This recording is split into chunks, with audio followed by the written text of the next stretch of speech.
দেখুন, দেশে সরকার পতন হওয়ার পর সংখ্যালঘুদের যারা বাংলাদেশে আছে সংখ্যালঘু বিভিন্ন ধর্মের হতে পারে তারা।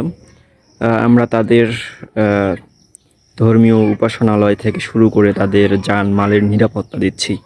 কিন্তু আমাদের পার্শ্ববর্তী দেশ ইন্ডিয়ার গণমাধ্যম তারা কিন্তু এর বিপক্ষে নিউজ করছে। সম্ভবত তারা উস্কানিমূলক কিছু নিউজ তারা তাদের টিভি চ্যানেলে প্রতিনিয়তই ছাড়ছে এবং আমরা তা দেখতে পাচ্ছি। এমনটা অবশ্যই কাম্য নয়। পার্শ্ববর্তী দেশের এরকম একটা পরিস্থিতিতে তারা এরকম নিউজ দিয়ে সাধারণ মানুষের মধ্যে বিভ্রান্তি সৃষ্টি করছে।